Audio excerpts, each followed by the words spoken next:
Hey everybody, welcome to a special episode of Track by Track. We're here with Tim Rushlow and we're going to be talking about Tim Rushlow and his big band and their residency here at the Nashville Palace.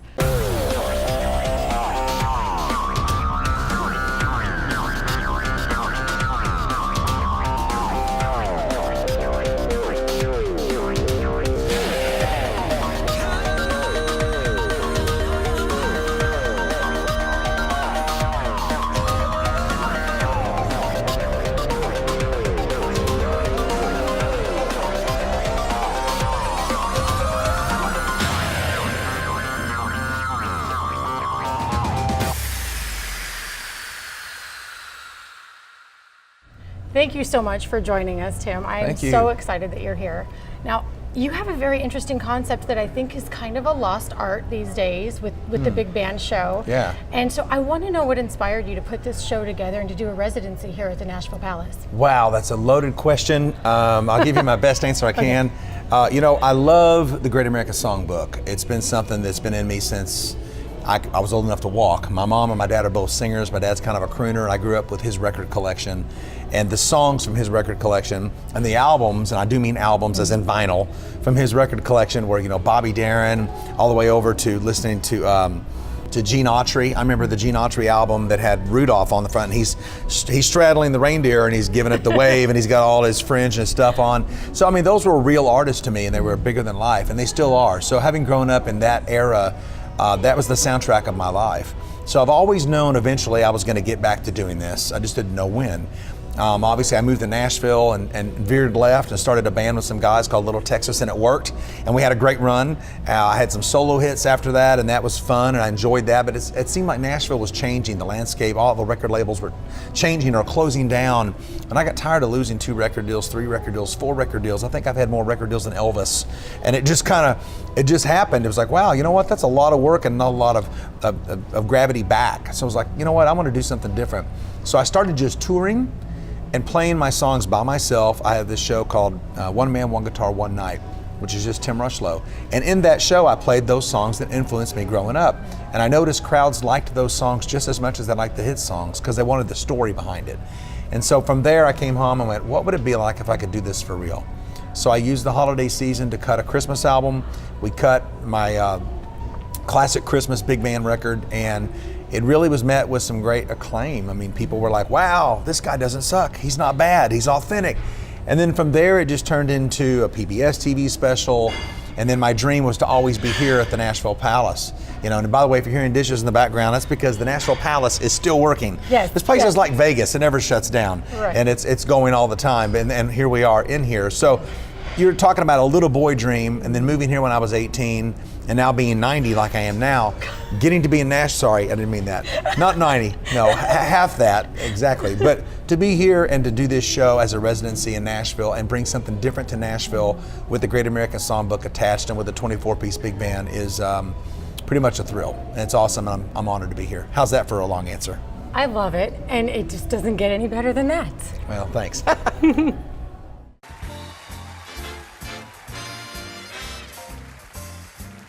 I'm going to be a little selfish here.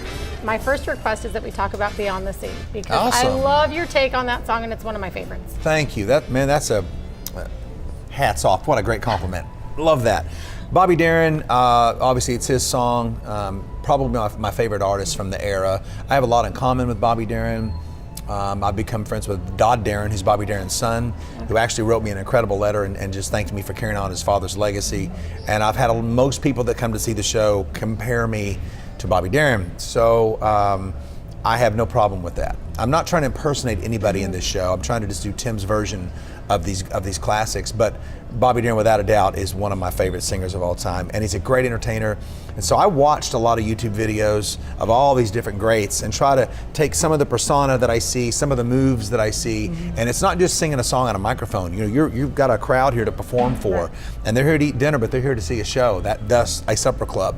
So it's my job to do that. But Beyond the Sea is one of the, I guess it's the third song on the set, and it just, when that song starts, you just feel the room go, oh, man, we are going back in time. So to me, that's one of my favorites as well, and I'm glad you like it.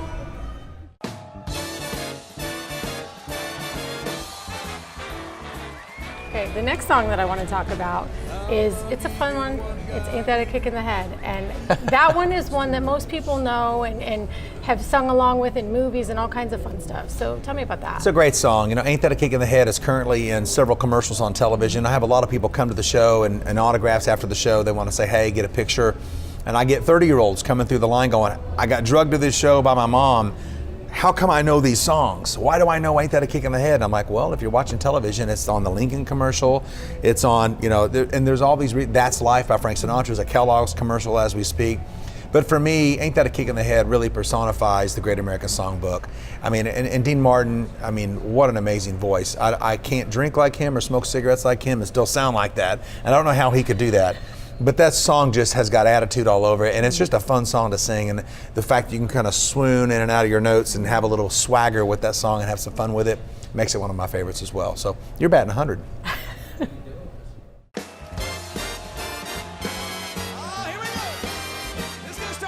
All right, now I was here and I watched your show the other night, and one of your stories stood out to me. And so I got to know, and I want you to tell everybody about The Lady is a Tramp. You know, well, it's an honest story. I've got a son named River, and he's 12. When I first started rehearsing these songs a couple years ago for the show and for my PBS TV special, it was a pinnacle song on the show. And he walked in and he goes, Dad, isn't tramp a bad word? And I thought about it for a minute, and I knew the spin, and I knew that it wasn't, not according to the song. I said, well, son, let's talk about this lyric for a minute. So in describing the song, yeah, tramp can be known as a bad word.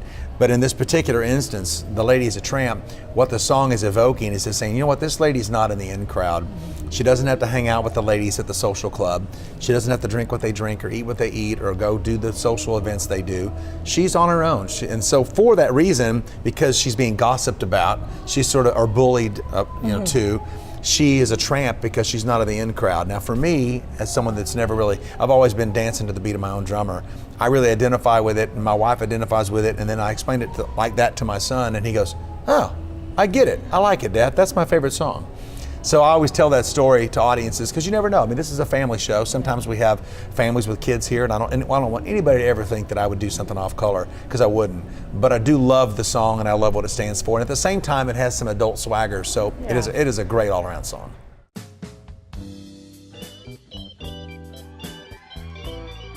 So the next up is That's Life. And I love this song. I mean, I've known it my whole entire life. So tell me about why you chose this song.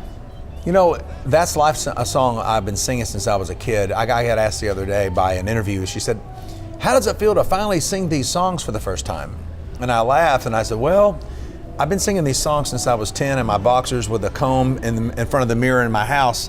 I've just never sang them in front of people. Because I mean, I really did grow up with this. Mm-hmm. But I remember back in the day with Little Texas when we were playing arenas and we were really, I didn't know at the time how big we were. Mm-hmm. We were pretty big, but I remember when we were really rocking, the guys would be in the front lounge listening to Led Zeppelin before the show, and I'd be in the back lounge listening to That's Life from Sinatra. So That's Life to me has always been sort of a theme song for my way, my life, what I've done, the pace I keep. I am a rebel. I'm one of those guys that just looks at things a little different. I never like the way that things are always done, so I always choose my own path to get there. Sometimes that's a good thing, sometimes it's a harder thing. And That's Life is one of those songs that to me has always really stood out for me, especially. And when I've been down, I can listen to that song and remember that you may always be down in June, you can be back up by September. There's always going to be ebbs and flows in life, and that song really showcases that, especially for artists in Nashville that are trying to make it in this business. There's so many people that can be a downer and really steal your joy, and I think this song has been a way for me to show that you don't have to lose that. You still got it. It may be a bad day, but tomorrow's going to be better, and That's Life really personifies that. So, definitely. Here is That's Life.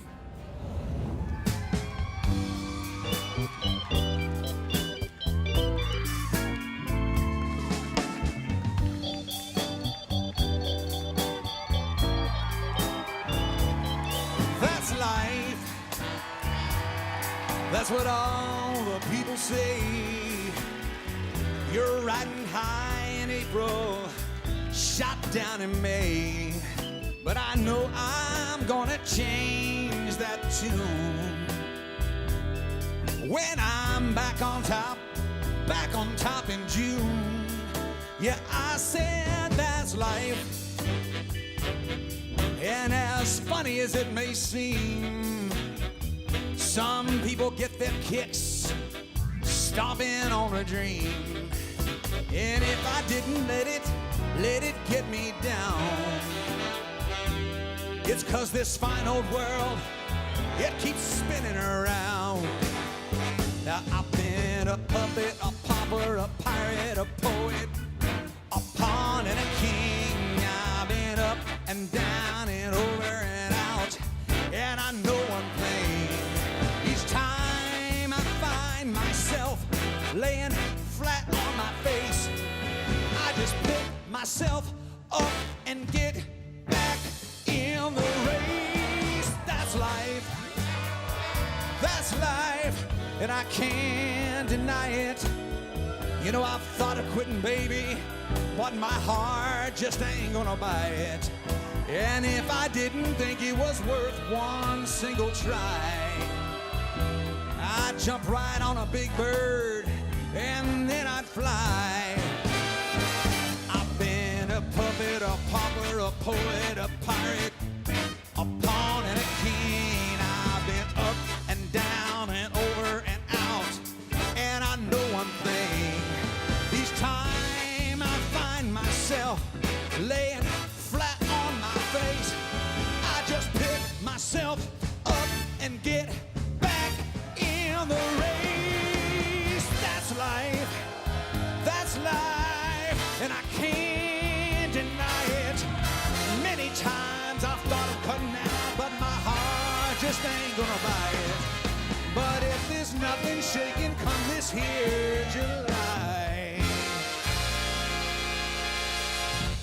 I'm gonna roll myself up in a big ball and die.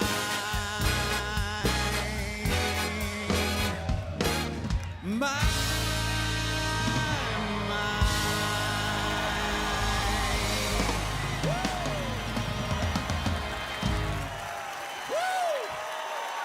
Thank you so much. Bless your heart.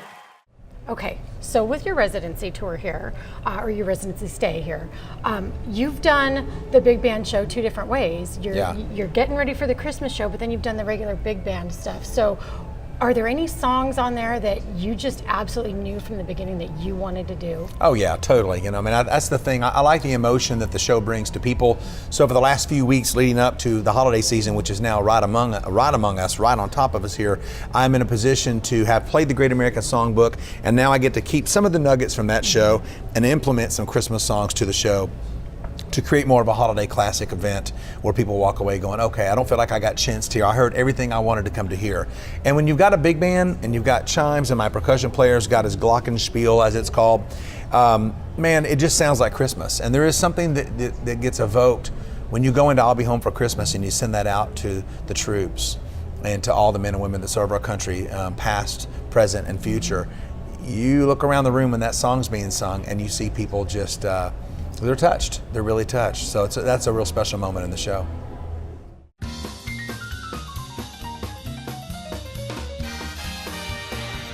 Okay, now I'm excited because we get to talk about your Christmas album.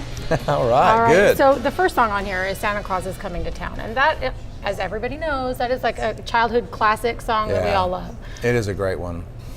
You know, with this whole album, the concept from beginning to end was, how can I create a timeless album that sounds like Dean Martin or Bing Crosby forgot to cut it, or at least that arrangement of it. So that was very important to me that it be authentic and that it be something that really sounds like 1945 Christmas. So Santa Claus is Coming to Town, out of the gate, it hits you right in the face, up tempo.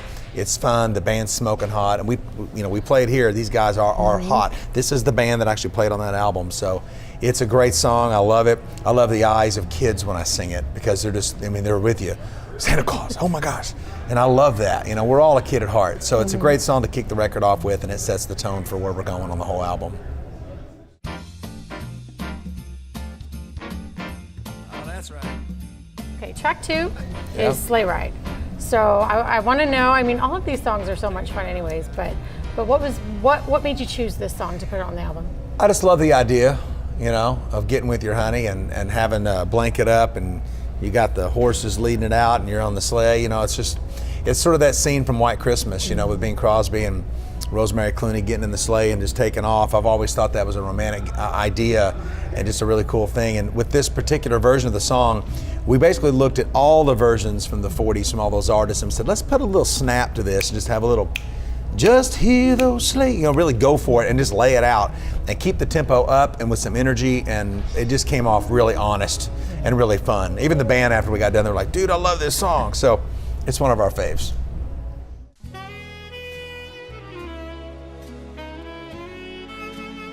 Okay, the next song, track 3, is A Soldier's Gift. And you wrote this song, and the story behind it seems pretty, and I don't know the whole story, but I want you to tell everybody. Sure, it seems amazing. I go overseas every year and play for the troops. I love to play for the sailors and soldiers of our country, men and women that are over there serving, and I don't go with a camera crew. I don't go for some social media blitz. I just go with my guitar, and I go where they need me to go.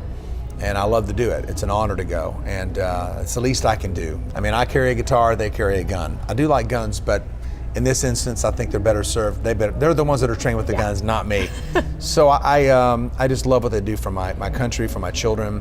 When I was over there, and it was Christmas time, and I was coming home, and a lot of them were like, "Hey, give your wife a hug for me. I won't be home to hug my wife tonight," or give your kids an extra kiss, or and a hug tonight. And I brought that home with me. It was pretty heavy. It weighed on me, and I thought, there's a song about just simply saying thank you, soldier, for all you do for me. And that's how Jimmy Ritchie and Don Poitras and myself sat down, and this is definitely one of those songs that just wanted to be written, and we were able to write a beautiful song. In the recording of this song, we went the extra mile. We brought in the symphony players from the Nashville Symphony, and we tried to record something that really did sound like it was recorded in 1945, and beautiful and lush, but like Nat King Cole would walk out and sing it. So I'm really proud of this song. Now, have you been able to perform this song for the troops? No, I have not performed it for the troops. Actually, that's not true. I did play this song with my acoustic guitar. I went back overseas and played it for them. Of course, it's just you and your guitar. It's a little different than it is with the whole symphony. But with the band and I do play it on the show, and we send it out every night to our veterans, and it's a great moment in the show. That's amazing. What an incredible story, and so touching, and to feel the emotion that you felt, and to be able to take that and put it into a song for them. I think that just speaks volumes as to your character, and thank you for doing that, because so many people don't have an opportunity to thank them the way that you did. Sometimes the truth is just cooler, Right. So I like to tell the truth. But thank you for saying that. It's very kind. Welcome.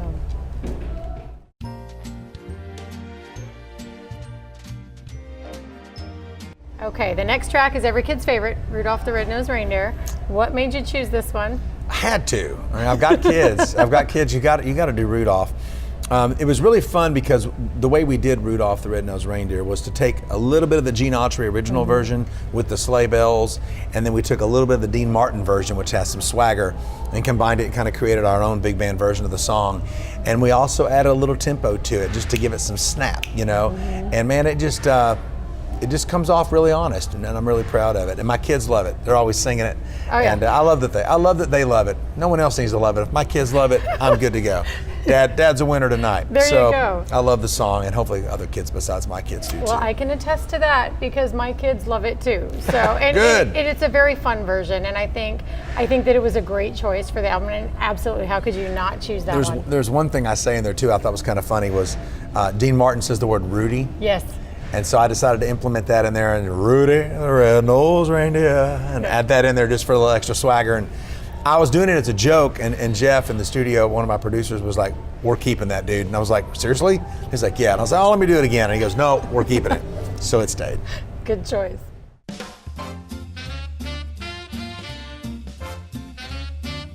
Track 5, Jingle Bells. I mean, that's a classic too. We had to do that one. How can you go wrong with Jingle Bells, right? And again, we tried to really, if you've got a big band, use them. I don't need them sitting still going, "I wish I was playing horn on this." You want them on this. So it just really comes off in the ba-da-ba, ba-da-da-da-da. It just comes off really good. And the bands, I have an exceptional band. I'm not going to lie. Sometimes I wish I wasn't singing so I could just turn around and watch them, because they're really great. And they put me in the Christmas spirit, whether I want to be in it or not. And that's the fun part about a big band. When you're in a room like this, playing at the Nashville Palace and playing the Christmas music, I don't care who you are walking in here, you're not going to leave here a Scrooge. You're going to be in the Christmas spirit, because I want to come out there and find you. The music does that for me. No, it's great. And honestly, I'm so jealous that you get to perform with a big band all the time because I love band. Well, I'll take a night off and you can come up and sing with them and wear the whole Santa thing and get up there and do your deal. I will lip sync. I'll be the girl that, yeah, no, you don't want that. No? I mean, I'll stand there with them and just be in awe of them all day long. But man, you have a great job and I love it. And do you play any instruments yourself? I do. I play bass, drums, guitar, piano, mandolin, harmonica. I don't play any of the horn instruments, which they kind of tick me off because I don't play any. I always find an instrument and I have to figure out a way to play it. But I don't. All the rhythm section on this side, I know how to play those instruments, but the horns, no. No thanks. And I don't play any in the show. This is the first time in my show ever in my whole career where I don't actually play. We talked about me getting behind the drums, doing a drum solo, or doing something just to showcase that I do, or playing something at the piano. But it's just more classic crooner to just stand there in your tux and sing your songs and do your deal and let the band do it. And believe me, as good as they are, they're much better than I am. So we're safe that way. I'm dreaming. Okay, the next up is I'll Be Home for Christmas. And this is a song that I hear covered a lot, but I absolutely love. I just love big band style anyways, but I love your version. And I think it's my favorite. You know, it's one of my top 3 songs on the album for me as a vocalist. I grew up loving this song, and I grew up hearing lots of different versions, like you mentioned. And a lot of times the song would just start with "I'll be home for Christmas." But the fact that a lot of times in the 40s, the great Sammy Cahn and Irving Berlin and Richard Rodgers, these guys that were writing songs in that time frame were writing songs for a country that was at war. We were hurting and we needed hope and joy, and these songs brought it, and some of them brought a tear to your eye. This song does that, especially for the GIs in the Army in World War II. But I love the beginning of the song, or the prelude as I call it, has got the "I'm dreaming tonight of a place I love." That's not in most versions. Right. There was no way I was going to record it without that. So getting to sing that first really sets the song up. And I was really a little intimidated because the song for the first half is me and a piano. And so there's nothing else to make me sound pretty. It's just me and a piano. So I'm just like, you're naked and there you are on the microphone, buddy. So I'm really proud that I was able to, as a vocalist, pull this song off and do my version of it. And it's the best I could do. So I am pleased with it. I appreciate you mentioning it. No, absolutely. I mean, I'm not just saying that. It really is one of the best versions I've ever heard of that song, and I was so appreciative to hear that. Thanks. That means a lot.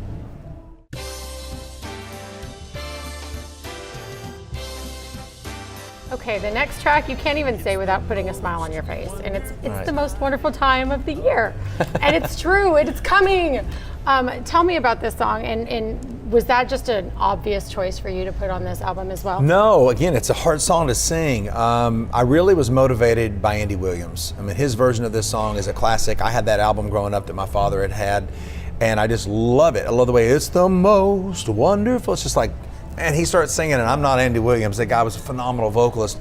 But when I hear his version, it motivated me to go, okay, I'm gonna cop this like him the best I can, even down to the breaths that he took and where he took his breath for control as a vocalist were really ingenious. And so I listened very hard, and I actually practiced this song more than most because it's not easy to sing. Okay. And I'm really pleased with the song. It also merges the big band with the symphony players. So there's strings and horns, and it's lush, just like it should be, and chimes and the big gongs in the background. And it's just it turned out to be a phenomenal track to sing to, and that motivated me enough to pull it off. So, love it.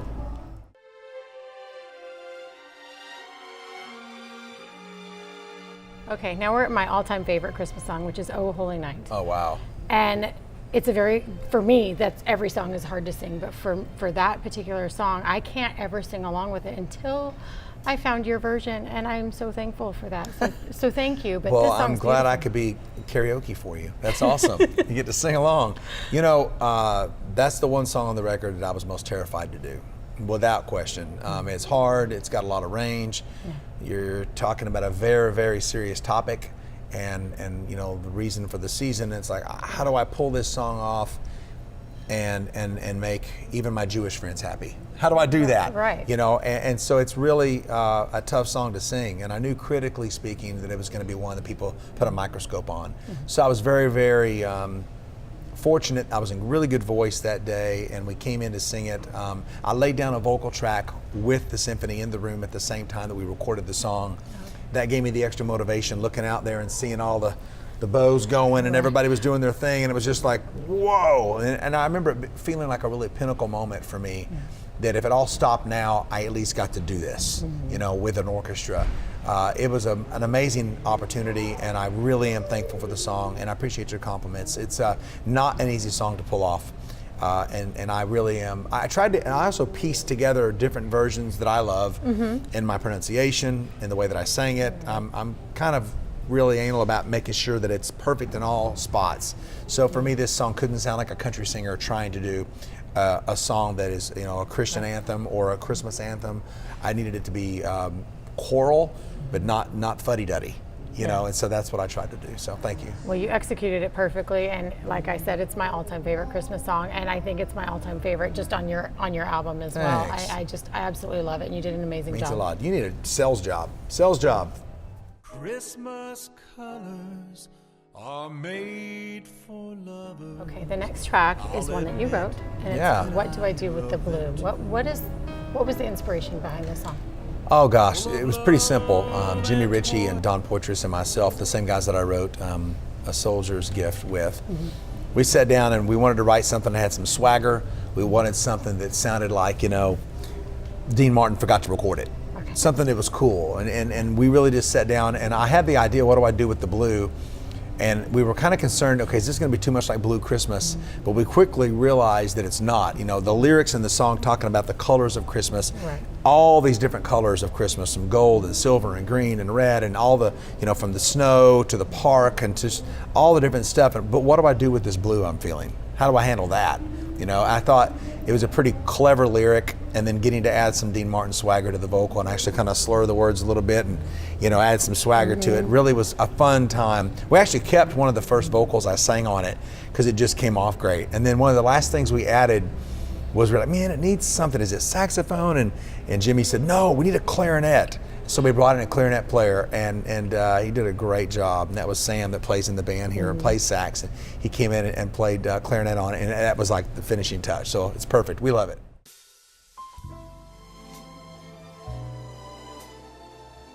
Track 10, the Christmas song. Gotta have that on your album. Gotta have it. Probably one of my favorite songs of Christmas of all time. Mel Torme wrote the song.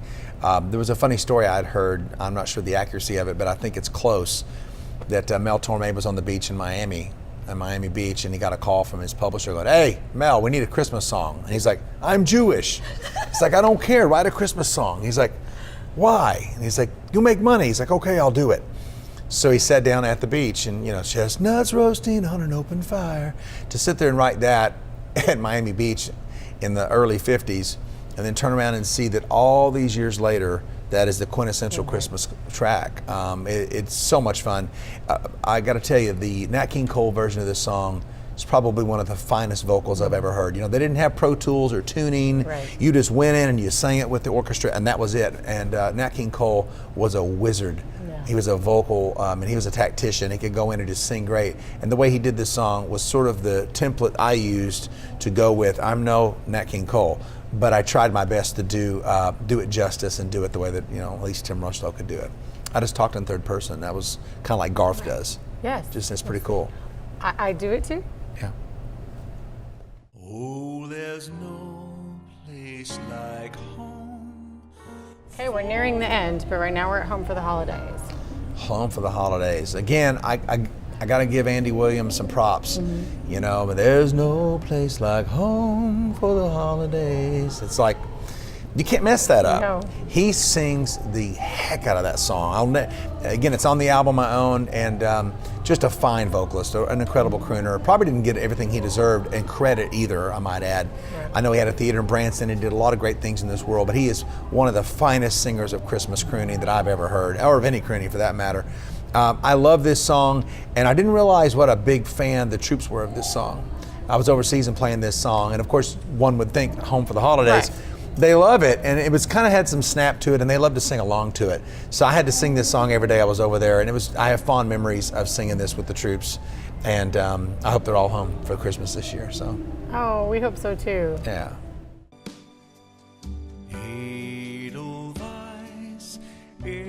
Okay, we made it. Last track, Yes. Edelweiss, tell me, what made you choose that song? It's definitely an amazing song. You know what? Edelweiss is one of those songs that could be considered Christmas or not. For me, it was personal. My daughter, Bailey, and my son, River, and my daughter, Emma, and my wife, Mary Jane, and I, our tradition in the Rushlow house is every year, Thanksgiving night, when we're all full of turkey, we sit down and we watch The Sound of Music. And that sort of is our just quintessential couch potato, sit there and snuggle with the fireplace and watch that movie. We know the movie, we've seen it every year, but it's just what we do. Right. And it kicks off the Christmas season for us. So that's why on the album I actually make that comment, that this is why we do this song every year. My producers, when I was talking about doing this with Bailey, they were like, well, that's really cool. And hey man, there's some other names, some other female artists that are big in country. We could bring one of them in to sing it. And I said, I tell you what, let Bailey come in and sing it with me. And if you don't like the way it sounds, no hard feelings. I'm totally great with that. We'll bring in somebody else. And I was, I knew she was a ringer. So she came in and she sang it one time and they heard the harmonies of family members and they were just like, dude, you didn't say she was that good. And she literally sang it in a pass one time. And that's what you're listening to. She just came in and went boom and sang it. So it's a phenomenal. And it's special too, because she's my daughter and she's also in my Christmas show. And she comes out and she sings the Christmas waltz and That Last from Etta James. And there's, you hear scooting because people are standing up. They're just on their feet. She brings the house down. So I'm happy that I got to book in the album with her singing for the first time with me on my album and doing Edelweiss with me and keeping a tradition alive that's not only a Rushlow family tradition, but hopefully other people will hear that story and they'll tune in and watch Sound of Music like we do every year. It's a good way to start the season. It really is. And that movie, honestly, that's the one my dad and I bonded with. And we had that soundtrack, every road trip we would play that soundtrack. So. Well, that reminds you what to be thankful for. There's so many things we can get caught up in this country. And I'm not a political guy at all. My job is to sing. Yeah. My job is to make people forget about their problems for 90 minutes. And if I can pull that off, then we're doing great. All the rest of the time you could deal with the news and whatever you want to deal with.